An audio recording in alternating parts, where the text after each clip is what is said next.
larger than life. It is called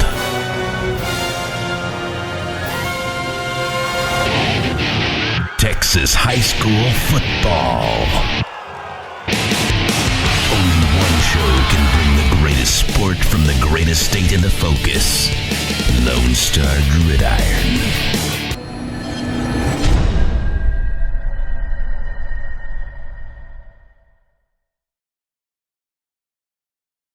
All right, well, Coach. First, let's talk about the seniors, because you had a great run. Again, a lot of programs that would have been a stellar, greatest run ever. But I know it's not quite the same in Wimberly. Well, the expectations are high, and so the thing that you can't do is you can't take those for granted, because it's really hard to do. And so we've been blessed to be on a good run, but. We just want to continue to keep that going. We enjoy playing late in December, and that's the expectation. So we're going to work hard to get back there every year, no matter who we have playing for us. Nice. And have the kids had a chance to take that away? Is that, look, it was a successful season. It's not that we didn't win state. We did a lot. They have. They're still. It still stings. Yeah. I mean, it always will, because they're competitors and they had a goal, and we didn't get to that goal. But as they look back on it, and the part that stings will always be there. But then you look back and they'll think about the great times they had with their teammates, the hijinks in the locker room, the bus rides, all those things, the traditions that we have here, and they'll finally remember those, and that's what'll be the fun part for them as they get down the road. But yeah, if you start talking about it right now, there's still there's still some hurt there, definitely. Nice, and not to bring up more pain, but a lot of those good times were had with seniors. No doubt. So tell me about the seniors. What do we know about what they have next? Well, just a special group, but every group that comes through here has always been a special group. They all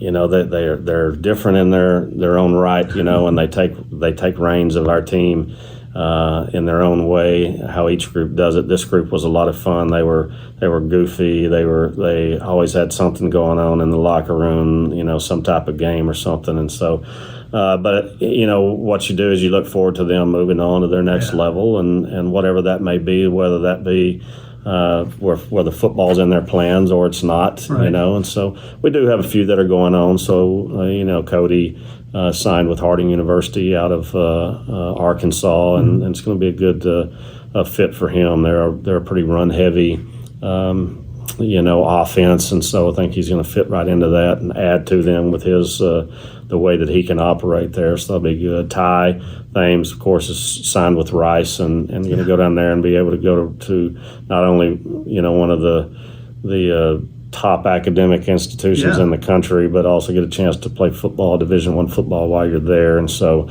excited for him, and he's about 195, 200 right now. So a year from now, I'm gonna look forward to him walking in here, and he's gonna be about 225 or 230, and just a massive individual that can really run. So really looking forward to watch him develop and see what he can do at the next level. And then we had Nolan who signed with Cisco College, junior college there, and he's looking forward to going and making his mark there, and then moving on from there to an upper level. That's what his goal is to do, and he thought that was the best route for him to do that. So, looking at those three, those are the ones that signed. We still have a couple others that are probably going to have some opportunities, and so we'll see as the spring goes on. But then you have others that they're going to go to Fire Academy, or they're going to go off to the military, and so you're just proud of all those kiddos for number one, what they've done for your program and the way that they bought in and worked so hard.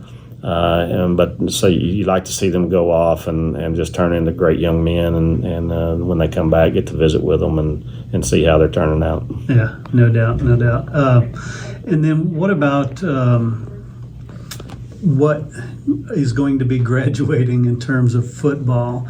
the holes that are going to be left that, because the cupboard's not bare. You've got lots of talent. No doubt, no doubt. It's funny because people always, well, how are we going to replace that guy? It's high school football, and you always replace them. And so we've got kids that you don't know who their names are yet, but you will next year because they're going to be right in that fold, and they're going to be the ones that are making plays. But I think you look at us next year, and where do we start with our leadership and where does that begin? I think you look at, number one, you look at our offensive line. We're going to have 3 guys back there with extensive starting experience. One started every game. And, Will Kellerman, he was the offensive lineman MVP of the district, and so he's back. All right, you got 2 other guys that started at least 6 games and maybe more than that. So there's a lot of experience up front.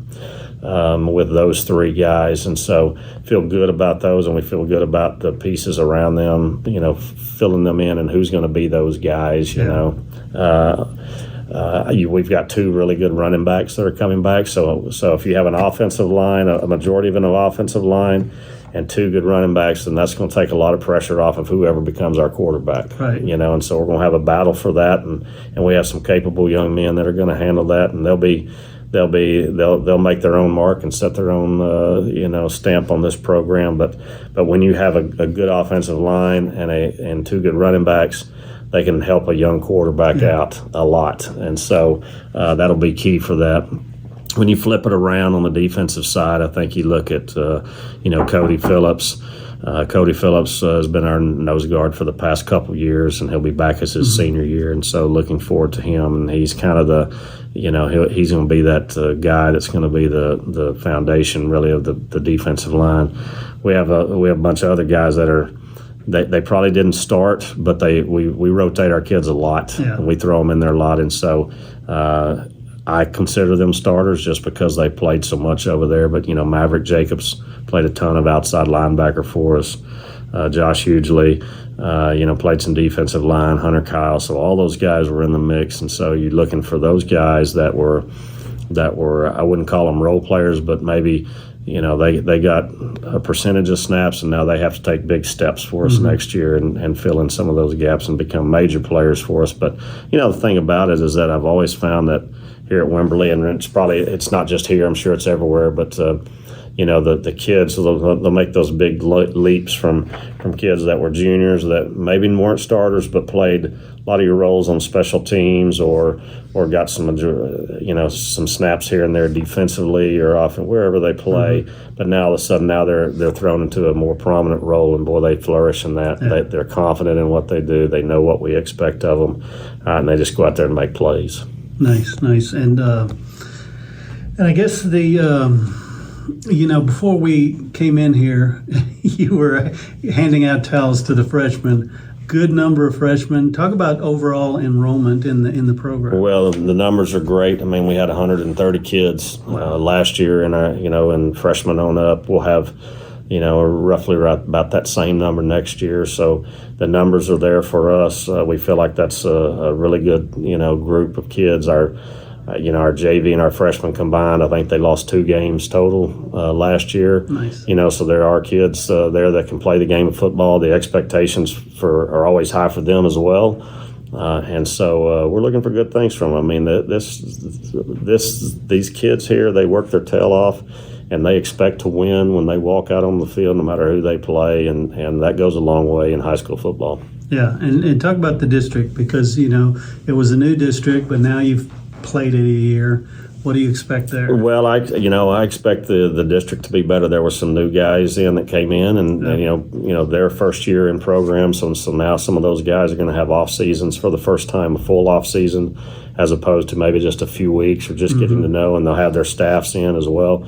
So I don't expect guys like Gerald, like Salado, those guys. They're only doing Smithfield. They're only going to get better, and so. There are going to be some new faces. Of course, there's a new coach over at Navarro, so now they're probably going away from the slot T and into a more spread power type stuff. Gonzalez has a new coach as well, and so there'll be some new faces in there. But the thing about it is that when it comes down to it, that there's always good tough football in the district, and I don't expect that to be any different next year. Excellent. And you mentioned new personnel at some of these other schools, but what about your staff? How have you done at keeping them together? Because you have a winning program. We do, and they'll pick from you. We do, but these guys that have been there's several of these guys have been with me a long time, and they do all the heavy lifting. To be honest with you, I mean they're the guys that get up there and come up with a plan and execute that thing. And man, so the continuity of our staff has really been key for our run as well. We haven't lost very many coaches along the way.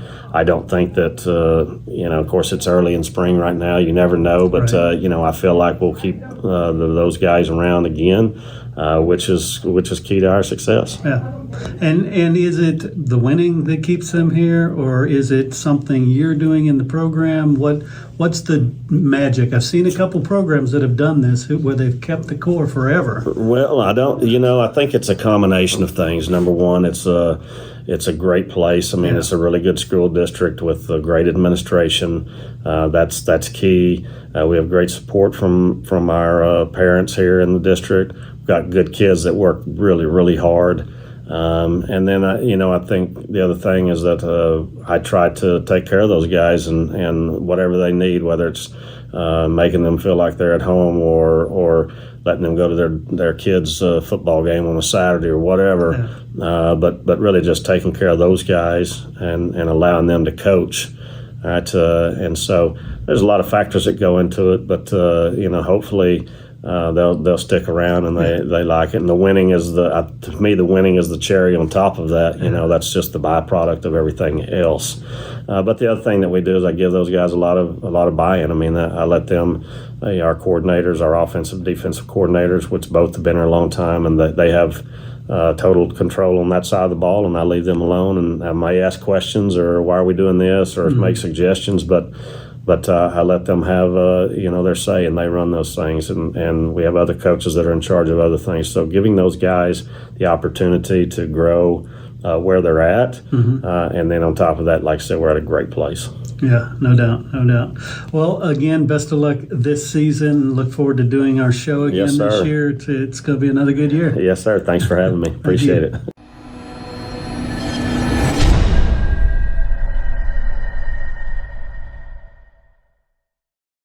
Hey Coach, Lone Star Gridiron has been the leader in Coach's Show podcasts for 20 years, and now you can get your own Coach's Show podcast each week during the season as a fundraiser for your booster club. Yes, booster clubs all over are using these podcasts to help their sports programs. You get to share the stories of your program and your kids to a huge audience and make money. We started with just football, but this year have expanded to make them available for all sports. Call 713-269-4620 to find out the details and get your Coach's Show started.